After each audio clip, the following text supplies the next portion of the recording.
Hello guys, my name is Shakti Singh and today we are going to talk about the mafia who brought and used AK-47 for the first time in a gang war or in doing crime inside India and particularly in Bihar. हम सब ये बात जानते हैं कि AK-47 एक normal weapons की category में नहीं आता है. It's a very lethal weapon used by military and terrorists.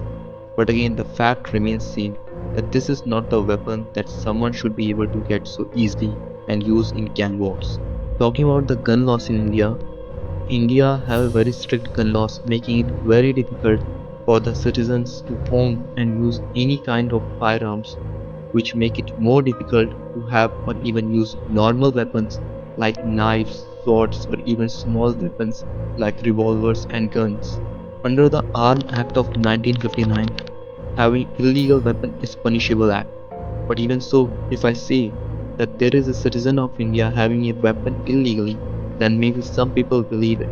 But what if I say that there was a person who owned and used AK-47 without any problem and openly in front of everyone? आज हम ऐसे ही एक व्यक्ति के बारे में बात करने वाले हैं जिन्हें कहा जाता है कि ये भारत में यूज करने वाले गैंग में पहले ऐसे व्यक्ति थे और या ऐसे गैंगस्टर थे जिन्होंने AK-47 का यूज किया था और इन्हें अपने टाइम में किंग ऑफ माफियाज का भी नाम दिया जाता है. We are talking about no one else but Ashok सम्राट.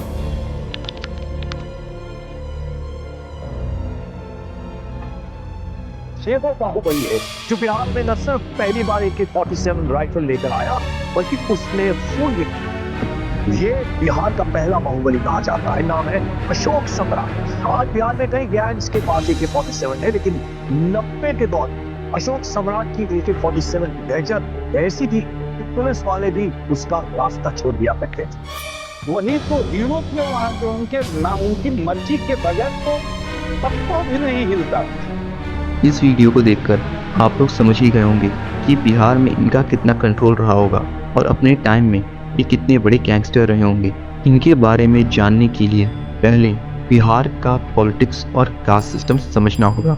बिहार में हमेशा से पॉलिटिक्स में माफिया या दबंगों का कंट्रोल रहा है और इसीलिए बिहार में इलेक्शंस में जीतने के लिए पॉलिटिशियंस माफियाओं का साथ लेते हैं अपनी पावर मेंटेन करने के लिए. पर हमें पता है कि बिहार एक कास्ट बेस्ड वोटिंग फॉलो करता है, लेकिन बिहार में एक कास्ट ऐसी भी है जिसे बिहार में सबसे ज़्यादा पावरफुल माना जाता है और वो कास्ट है भूमियार कास्ट. भूमियार का मतलब होता है कास्ट जिसका ज़मीन या किसानी के लिए जाना जाता हो.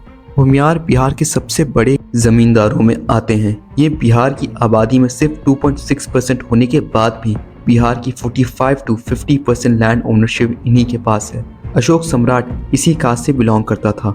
अगर अशोक सम्राट के बचपन की बात करें तो इनका जन्म बिहार की एक किसान परिवार में हुआ था. ये अपने परिवार में सबसे छोटे थे और बचपन से ही काफ़ी स्मार्ट और इंटेलिजेंट थे.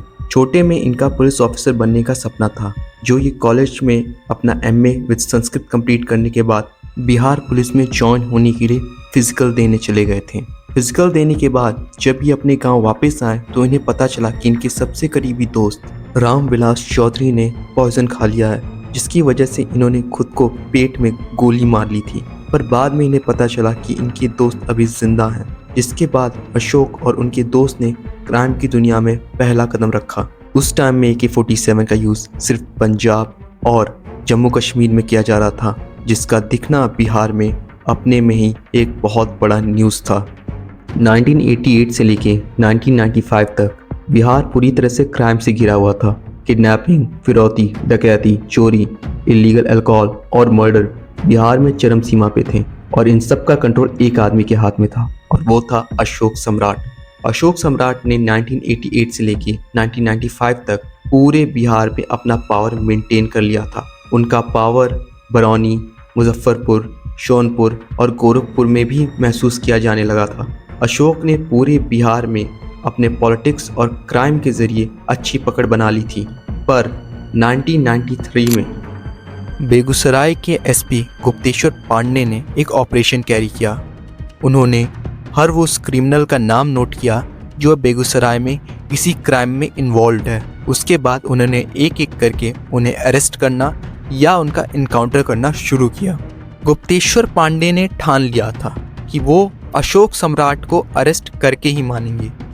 इसीलिए उन्होंने बेगूसराय में अपना पूरा पावर यूज़ कर दिया था वहाँ के क्राइम को ख़त्म करने के लिए। पर अशोक सम्राट को अरेस्ट करना इतना आसान नहीं था। पर अशोक सम्राट ने अपना कंट्रोल बेगूसराय में कुछ कम कर दिया था।